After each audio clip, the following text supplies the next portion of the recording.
अस्सलाम वालेकुम नाज़रीन, सराबत आपसे मुखातिब है। दो तीन अहम तरीन खबरें हैं, लेकिन बड़ी खबर यह है कि फाइनली बिल आखिर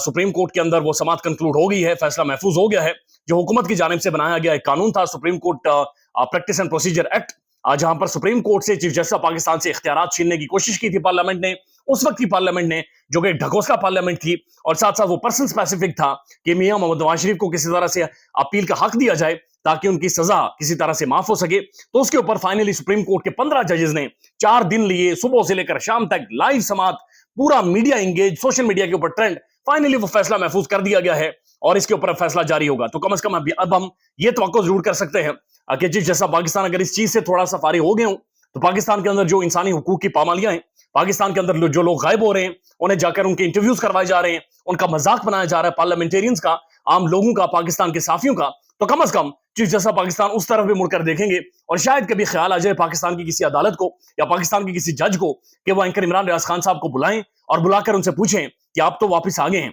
लेकिन आपकी आवाज वापस नहीं आई। ये आवाज बंद करने वाला, ये आवाज छीनने वाला, ये कौन था जिसने आपको 4 माह तक गायब रखा और आपसे आपकी आवाज, आपसे बुनियादी बोलने का हक छीन लिया है। लेकिन लेट्स सी क्या मामला किस तरफ जाते हैं, लेकिन इसके ऊपर फैसला महफूज कर दिया गया है और लेट्स सी कि आने वाले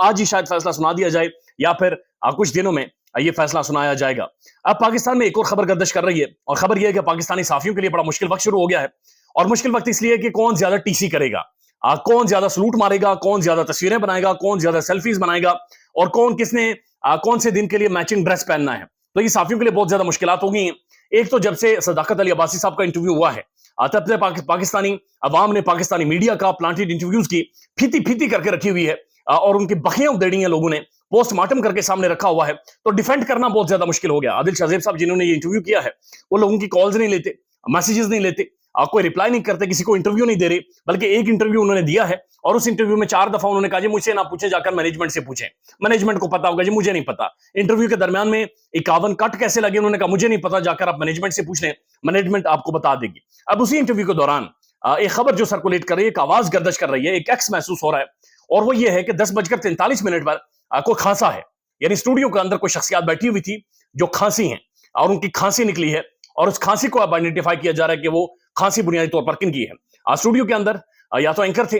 या फिर जो गेस्ट है सदाकत अली अब्बासी साहब थे। कैमरामैन जो होते हैं बड़े प्रोफेशनल होते हैं, अगर खांसते भी हैं, मंसूर अली खान साहब ने भी इसके ऊपर अच्छा खासा एक कमेंट्री की है, वो बाहर जाकर खांस कर आते हैं या फिर अपने मुंह के आगे हाथ रख लेते हैं। लेकिन ये कोई शख्सियत बैठी हुई थी जो खांसी है, खुलकर खांसी है और उसकी खांसी से सवालात उठने शुरू हो गए कि ये कौन बंदा था जो स्टूडियो के अंदर बैठा हुआ था। फिर साथ साथ उस इंटरव्यू में ये भी नहीं पूछा गया कि आप कहां से आए हैं, कहां पर आपको लेकर जाया गया था, आपने क्या रोटी खाई है, क्या नहीं खाया, ये किस सारे ट्रॉमा से आप गुजरे हैं। जीबी में अगर आप गए थे घूमने तो कौन से घर में गए थे, कौन सी गली में गए थे, कौन से मोहल्ले में गए थे, बहरहाल इस हवाले से कोई भी सवाल नहीं पूछा गया। अब जो इंटरव्यू हुआ है, उस इंटरव्यू के बाद पाकिस्तान के बहुत सारे साफियों की जिम्मेदारी, आसमा शिराजी साहबा, उन्होंने तो अदालत लगा ली, यानी उन्होंने तो फैसला भी सुना दिया। उन्होंने कहा जी छोड़ें, जो कुछ हुआ, जिस तरह से सदाकत अब्बासी को उठाया गया, नहीं उठाया गया, मारा गया, तशद्दुद किया गया, वो तो बात की बात है। पहले कंटेंट पर आए।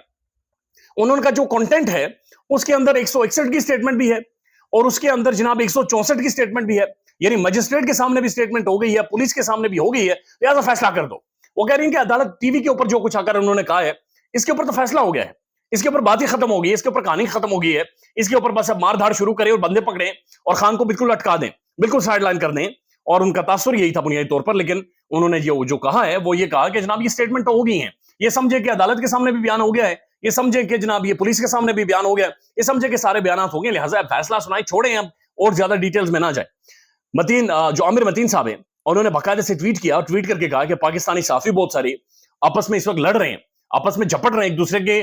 यानी कॉलर फाड़ रहे हैं और इस चीज के ऊपर फाड़ रहे हैं कि मियां नवाज शरीफ जब पाकिस्तान आएंगे तो उनके साथ जहाज में बैठकर कौन आएगा, उनकी टिकट कौन देगा, बिजनेस क्लास में मियां साहब के साथ कौन बैठेगा, जो इकोनॉमी क्लास है वहां पर मियां साहब के साथ कौन बैठेगा, पहले कौन मैचिंग करके ड्रेस उनके साथ सेल्फी लेगा। तो वो कह रहे हैं कि ये साफत का नया लो है, यानी ये गिरी हुई सियासत है, साफत है पाकिस्तान की। एक पॉलिटिशियन जो कि प्रोक्लेम्ड ऑफेंडर है, जो एब्सकॉन्डर है, जो मुल्क के अंदर भगोड़ा है, जो भाग कर गया है, जो मुल्क में झूठ फ्रॉड करके, 2 नंबरी करके, मुल्क को लूट खसूट करके एक मुजरिम मुल्क से भागा हुआ है और पाकिस्तान के साफी आमिर मतीन साहब के मुताबिक लड़ रहे हैं, कॉलर फाड़ रहे हैं, एक दूसरे का पतलूने पकड़कर खींच रहे हैं कि नहीं जी हमने इकोनॉमी क्लास में बैठना है, हमने, कोई कहता है बिजनेस क्लास में बैठना है, कोई कहता है मैं मियां साहब के सज्जे पसे, कोई कहता है मैंने जहाज के आगे खड़े होकर से सेल्फी लेनी है, कोई कहता है मैंने उतरते हुए सेल्फी लेनी है। तो इनसे डिसाइड नहीं हो पा रहा कि हमने करना क्या है। समी इब्राहिम साहब ये कहते हैं कि पाकिस्तान में रात को साफी निकलते हैं, काली चादर ओढ़ते हैं, थोड़ा सा मुंह उसमें से निकालते हैं और मुख्तलिफ जगहों के ऊपर जाकर लोगों को कहते हैं पीटीआई खत्म हो गई है, तहरीक इंसाफ खत्म हो गई है, खान खत्म हो गया है। लिहाजा आप जनाब ये करें कि वो नवाज शरीफ साहब वो आपको पता है इदारों के साथ डील कर देते हैं, आपको पता है वो इदारों के साथ मामला चला देते हैं, तो लिहाजा बराए मेहरबानी सर आप उनसे जाकर को मिलें, उन्हें सलूट शूट मारें, उन्हें गले लगाएं। मियां साहब वैसे भी नमाजते भी बहुत ज्यादा है, तो लिहाजा यानी दिस इज हाउ पाकिस्तान का जो बदनसीब मीडिया है, पाकिस्तान की जो बदनसीब अवाम है, उन्हें चीजें टीवी के जरिए उनके सामने रखी जाती हैं। अब एक और खबर है,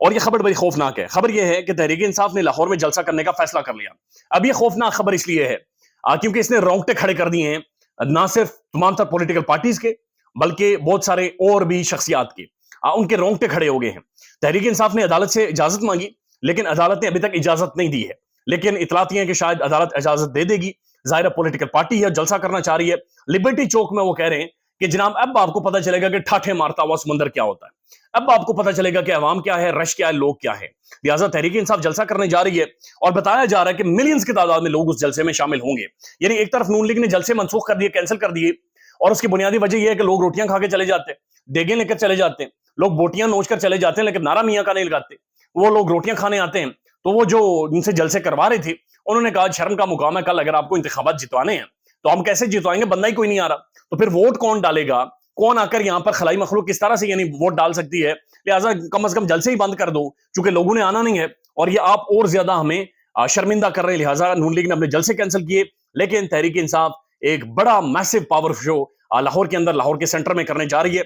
इजाजत मिलनी चाहिए। और आप अंदाजा लगाएंगे एक पॉलिटिकल पार्टी है मियां साहब, वो जलसे इसलिए कैंसिल कर रहे हैं, लोग नहीं आ रहे, और एक पॉलिटिकल पार्टी को जलसा इसलिए नहीं करने दिया जा रहा क्योंकि लोग आ जाएंगे, क्योंकि बड़ी तादाद में लोग आ जाएंगे और बहुत ज्यादा मुश्किलात हो जाएंगी। अब ईसीपी ने, इलेक्शन कमीशन ऑफ पाकिस्तान ने 24 अक्टूबर को तौहीन जो ईसीपी है उसमें इमरान खान को बुला रखा है, और ये एक ड्रामा ढकोसला इज़हार है। उन्होंने कहा है कि जनाब इमरान खान साहब के प्रोटेक्शन ऑर्डर जारी किए जाएं ताकि उन्हें ईसीपी में पेश किया जाए, तो उन्हें जाहिर है नहीं पेश किया जाएगा, क्योंकि इमरान खान की एक भी तस्वीर अगर बाहर आती है तो बहुत सुनने मुश्किलात हो जाएंगी। 9 मई के हवाले से कुछ जमानतें हुई हैं, सनम जावेद और मुख्तलिफ खवातीन की जमानतें मंजूर हो गई हैं, घर जाएंगी नहीं जाएंगी, फिर गिरफ्तारी होगी, ये अभी भी अपनी जगह पर एक क्वेश्चन मार्क है। अब असद उमर साहब की एक स्टेटमेंट गर्दिश कर रही है, और उनसे जब पूछा गया कि जनाब सदाकत अब्बासी, उस्मान डार और मुख्तलिफ लोग आकर कह रहे हैं कि इमरान खान ने तशद्दुद के हवाले से बाकायदे से कहा था और प्लानिंग प्लॉटिंग सारी खान ने की थी और खान सारा मंसूबा साज है, लिहाजा खान जिम्मेदार है, तो इसके ऊपर आपका क्या ओपिनियन है। तो इसके ऊपर असद उमर साहब ने कहा मैं कोर कमेटी का मेंबर था, मैं ज़ाहिर मौजूद होता था, मेरे सामने कभी भी खान ने ना तो तशद्दुद की बात की है, ना उकसाने की बात की है, ना हसास तनसीबात या पाकिस्तान के अहम तरीन इंस्टॉलेशन के ऊपर अटैक करने की या हमला करने की बातचीत की है। लिहाजा असद उमर भी वाज़ेह कर गया है, तहरीक इंसाफ के दर्जनों ऐसे कारकुन हैं जो कारकुनों के साथ साथ बल्कि उनके पॉलिटिकल पार्टी के वर्कर्स हैं, अहम तरीन शख्सियात हैं, उन्होंने कुरान के ऊपर भी हल्फ उठा रखा है। लिहाजा ये चीजें मैनेज करना और ज्यादा मुश्किल होती जा रही हैं। ख्याल रखिएगा अपना। अल्लाह हाफिज।